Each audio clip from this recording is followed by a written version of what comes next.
안녕하세요, 매묵상. 오늘은 신명기 1장 1절부터 18절 말씀 보도록 하겠습니다. 네, 신명기를 드디어 시작을 합니다. 신명기는 이제 모세가 죽기 전에 했던 세 편의 설교를 담고 있는 책입니다. 이제 이스라엘 백성들을 출애굽해서요, 가나안 땅으로 인도해 가는 과정 중에서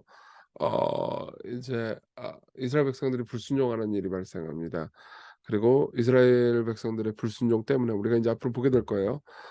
불순종 때문에 결국은 38년 동안이나 이제 광야를 방황하게 되거든요. 그리고 이제 그 과정 중에서 출애굽을 처음 했던 1세대들은 다 죽어요. 그리고 이제 나머지 이 이후 세대들에게 말씀을 전하는 모세의 명령으로 이루어져 있거든요. 이 안에는 율법이 있습니다. 그렇지만 복음도 충만하고 풍성하게 담겨 있죠. 이제 신명기를 같이 볼 건데요. 1장부터 우리 첫 단추부터 잘 껴봅시다. 내용 살펴볼게요. 이는 모세가 요단 저쪽 숲 맞은편의 아라바 광야 곧 바란과 도벨과 라반과 하세롯과 디사합 사이에서 이스라엘 무리에게 선포한 말씀이니라. 이것이 첫 번째 설교예요. 호렙산에서 세일산을 지나 가데스 바네아까지 열 하루길이었더라. 그러니까 딱 11일이에요. 예, 그러니까 이제 이스라엘 백성들이 광야로 들어가서 출애굽을 해가지고 이제 호렙산까지 가거든요. 거기서 이제 하나님의 영광을 봅니다.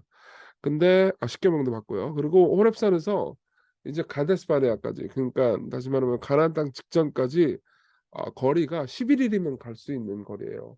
근데도 불구하고 3절에 보면 마흔째 해, 그러니까 40년 지나서 11째 달 그 달 첫째 날에 모세가 이스라엘 자손에게 여호와께서 그들을 위하여 자기에게 주신 명령을 다 알렸으나, 그러니까 40년이 지났다고 이야기를 하는 거죠. 야, 40년 왜 그랬을까요? 말씀드렸듯이 하나님의 말씀에 불순종해서 뺑뺑 돌아간 거예요. 여러분, 하나님의 백성들에게 인생에 있어서 제일 빠른 길은 하나님의 말씀을 따라서 살아가는 길입니다. 그러니까 우리가 말씀대로 살면, 하나님의 명령대로 살면, 자신을 낮추는 길로 살면은 왠지 느리게 돌아갈 것 같잖아요. 근데 아니에요. 그게 제일 빠른 길입니다. 예. 그걸 이제 기억하게 만드는 거죠. 그때는 모세가 헤스본에 거주하는 아모리 왕 시온을 쳐 죽이고 에드레이에서 아스타로렛에 거주하는 바산 왕 옥을 쳐 죽이느라. 그러니까 시온을 이기고 바산 왕 옥을 이긴 후 이때 딱 말씀을 줘요. 왜 이때 말씀을 줄까요? 우리가 보통 삶에서요, 성공을 거둔 후에 말씀 제일 안 듣거든요. 예. 성공을 거두고 승리를 거둔 후에는 기도 제일 안 하고 말씀 제일 안 듣잖아요. 그렇죠? 왜냐면 그때는 하나님 없이도 좀 살 수 있을 것 같고, 내가 성공하고 승리한 이후에는 뭔가 약간 이제 그렇잖아요. 예.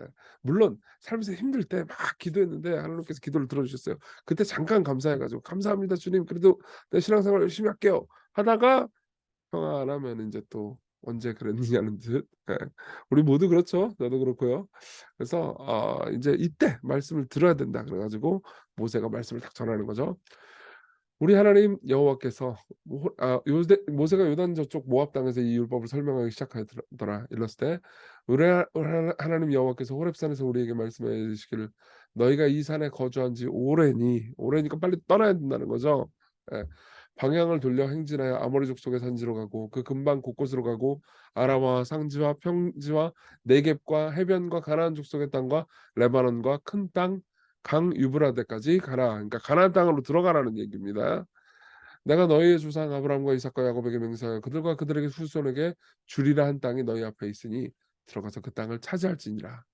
그때 내가 너희에게 말하여 이르기를, 나는 홀로 너희의 짐을 질 수 없도다. 그러니까 하나님께서 들어가라라고 말씀을 하셨는데, 그때 모세가 이제 백성들한테 말을 한 게 있어요. 나 혼자 너희들의 짐을 다 칠 수 없다. 그러니까 모세가 혼자 일을 할 수가 없다는 거죠. 너희 하나님 여호와께서 너희를 번성하게 하셨으므로 너희가 오늘날 하늘의 별같이 많거니와. 그렇죠? 아브라함은 이 아들이 없어가지고, 그러니까 아들 하나 달라고 해가지고 100세 이상을 얻잖아요. 근데 그 족속이 이제 이렇게 커져가지고 하늘의 별같이 많게 됐어요. 너희 조상의 하나님 여호와께서 너희를 현재보다 1000배나 많게 하시며 너에게 허락하신 것과 같이 너에게 복 주시기를 원하노라, 이렇게 이야기를 합니다. 그래서 이제 뭐 지금까지도 많은데 하나님께서 더 큰 복을 주기를 원한다. 그런즉 나 홀로 어찌 능히 너희의 괴로운 일과 너희의 힘겨운 일과 너희의 다투는 일을 담당할 수 있으랴. 그러니까 모세가 주로 하던 일이 뭐예요? 재판이었어요. 예. 재판을 하고 그러니까 간단하게 얘기하면 말씀을 듣고 전달하고 그것을 백성들의 삶에 적용하는 거죠. 원래 재판이라는 게 그거잖아요. 재판이 법조문이 있으면 그 법조문을 읽고 해석해서 분쟁이 있을 때 그 해석한 법조문을 적용하는 일이 재판이잖아요. 그렇죠? 그런 것처럼 이제 모세가 하는 일이 재판이었고 정확히 말하면 말씀 적용이었어요. 근데 그걸 어떻게 다 해? 이 백성들이 이렇게 많은데. 교회도 좀 커지면은 목사 혼자 다 못 하잖아요. 그러니까 여러 성도들과 또 이제 여러 교역자들이 같이 일을 지고 감당을 하는 거잖아요. 하나님께서 우리를 번성하게 하시잖아요. 그러면 우리는 또 일을 같이 나누어서 하게 됩니다. 그래서 어떻게 하느냐? "너희의 각 지파에서 지혜와 지식이 있는 인정받는 자들을 택하라. 내가 그들을 세워 너희 수령을 삼으리라 한즉 너희가 내게 대답하여 이르기를 당신의 말씀대로 하는 것이 좋다 하기에 내가 너희 지파의 수령으로 지혜가 있고 인정받는 자들을 취하여 너희의 수령을 삼되 곧 각 지파를 따라 천부장과 백부장과 오십부장과 십부장과 조장을 삼아요." 여러 인제 리더십들을 세우는 거죠. 근데 내가 그때 너희들의 재판장에게 명하여 이르기를 그 리더십들한테 인제 이 조장 교육을 하는 겁니다. 리더 교육을 하는 거예요. "너희가 그들의 형제 중에서 송사를 들을 때 그러니까 재판을 할 때요. 쌍방간에 공정히 판결할 것이며 그들 중에 있는 타국인들에게도 그래야 할 것이라." 그러니까 공평하게 뇌물 먹지 말고 한쪽에 치우치지 말고 편애하지 말고 공정하게 판단해야 되고 외국인들한테도 그렇게 해야 된다. 왜? 재판이 하나님께 속한 것이기 때문에. 예. 특별히 외국인들한테도 재판을 이 공정하게 하는 그런 나라는 없었어요. 외국인을 함부로 여겼죠. 사실 우리나라도 지금 그렇거든요. 외국인들이 있으면은 국내법을 공정하게 적용하지 않죠, 어느 정도는. 근데 하나님께 속했기 때문에 그렇게 해야 돼요, 외국인한테도. 왜요? 하나님은 온 인류의 주인이시고 하나님은 모든 사람들을 공평하게 대하시니깐요. "너희는 재판할 때 외모를 보지 말고 귀천을 차별 없이 듣고 사람의 낯을 두려워하지 말 것이며 스스로 결단하기 어려운 일이 있거든 내게로 돌리라. 내가 들으리라 하였고." 그러니까 이게 무슨 말이에요?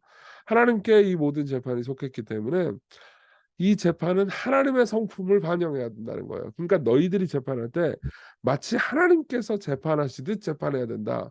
그러니까 너희들이 재판한 그 재판이 불의하면 너희들은 하나님 욕먹이는 거다. 이렇게 이야기를 하는 거죠.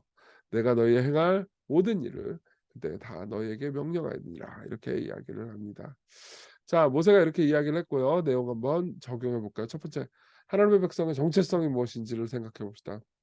하나님의 백성의 정체성은 우리는 하나님의 말씀으로 인도함을 받는 사람들이라는 거예요.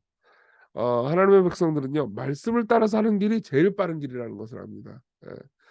말씀을 따라서 사는 길이 굽이 도는 것처럼 보이고 그리고 망하는 것처럼 당장은 낮아지는 것처럼 보이고 당장은 포고되는 것처럼 보이고 당장은 잃는 것처럼 보여도 그 뜻대로 사는 것이 얻는 길이고 형통하는 길이고 그리고 복된 길이라는 것을 믿는 거죠. 그래서 하나님의 백성들은요, 말씀을 통해서요 결국은 하나님의 성품을 반영해야 돼요. 여기 있는 많은 이 모세 휘하에 있는 재판장들처럼요. 그리고 교회도 그래야 되죠. 교회는 어떤 존재여야 됩니까? 무엇보다 교회가 건강할 때는요. 하나님의 말씀이 풍성하고 잘 선포되고 그리고 성도들이 말씀을 잘 듣고 그 복음의 메시지를 자신의 마음에 적용할 때예요. 그리고 그분의 말씀을 통해서 결국 예수님 성품 드러내야 됩니다. 왜 그러냐? 자, 여기 보면 재판을 하는 외모를 보지 않고 귀천을 차별 없이 듣고 사람의 낯을 두려워하지 말 것이며 스스로 결단하기 어려운 이 모든 일들 있잖아요. 이 외국인들도 뭐예요? 타국인들도 공정하게 판결하라.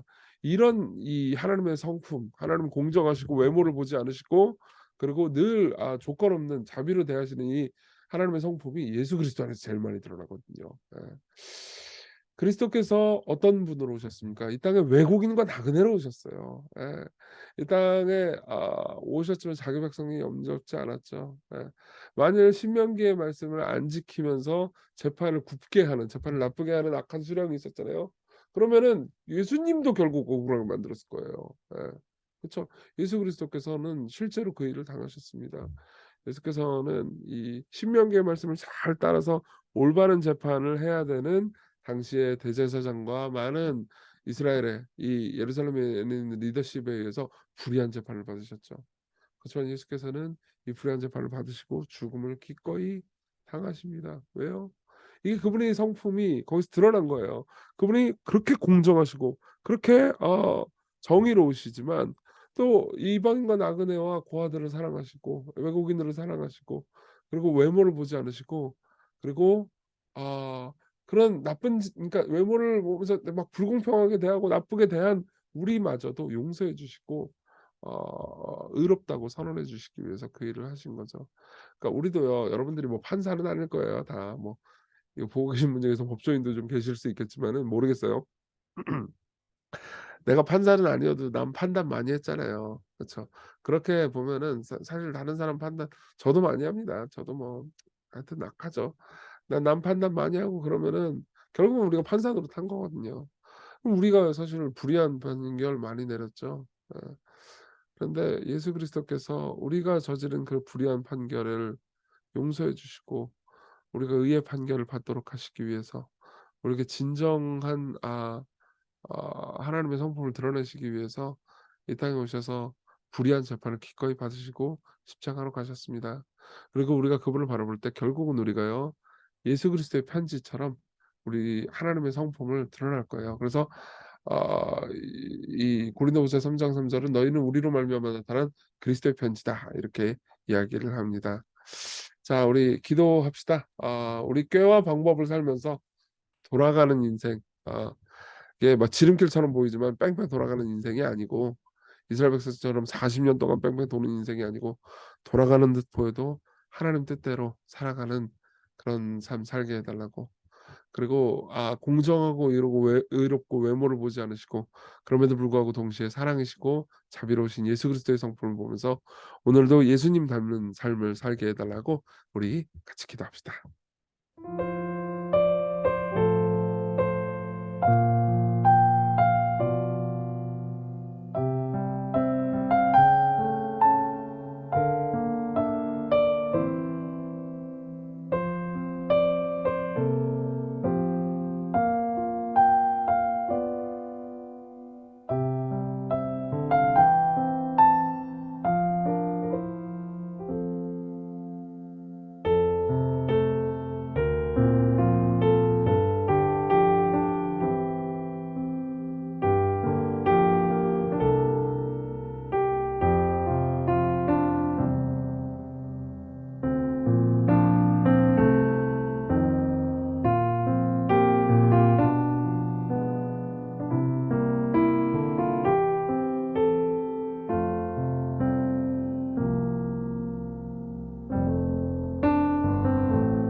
기도하겠습니다.